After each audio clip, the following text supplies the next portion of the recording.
더불어민주당은 오늘 이재명 대선 후보의 대한민국 대전환 선대위 1차 인선 결과를 발표합니다. 네, 원팀을 표방하는 민주당 선대위는 내일 공식 출범할 예정인데요.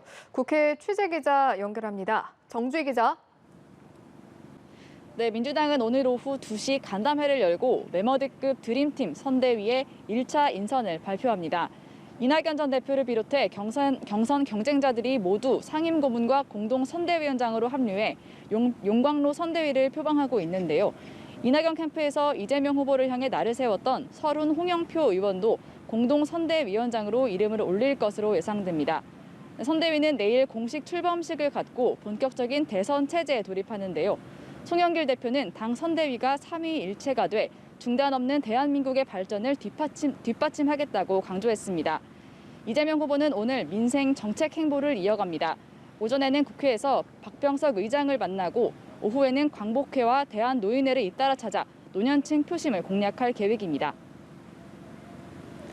네, 국민의힘은 오는 금요일 후보를 확정하게 되는데 오늘 당원 투표를 시작했다고요? 네, 국민의힘 대선 후보를 뽑기 위한 당원 투표가 오늘부터 시작됐습니다. 당원 투표는 4일까지 나흘간 진행되고 3일과 4일에는 일반 국민 여론조사가 실시되는데 당원 50%와 여론조사 50%를 합산해 금요일 최종 후보를 선출합니다. 투표 시작 첫날 4명의 후보는 당심을 잡기 위해 바쁘게 움직이고 있는데요. 홍준표 후보는 오후에 지역구가 있는 대구를 찾아 TK 당원들의 지지를 호소할 계획이고 윤석열 후보는 경기도 선대위를 찾아 수도권 당심을 공략합니다.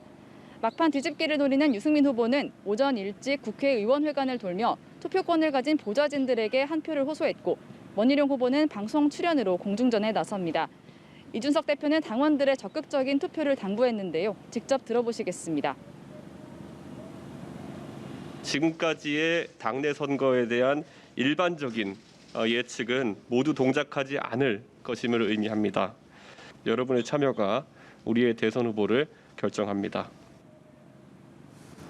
네, 국민의당 안철수 대표 세 번째 대권 도전 선언을 했습니다. 자, 과연 야권의 대선전에 변수가 될 수 있을까요?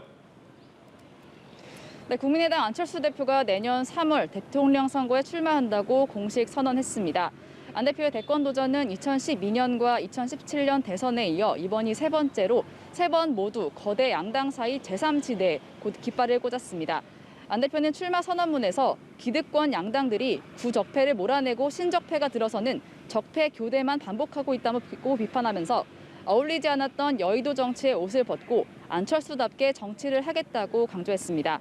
안 대표는 제왕적 대통령이 아닌 국가 핵심 전략 과제에 집중하는 전략적 대통령이 되겠다면서 과학기술 중심 국가 건설 등을 핵심 비전으로 내세웠습니다.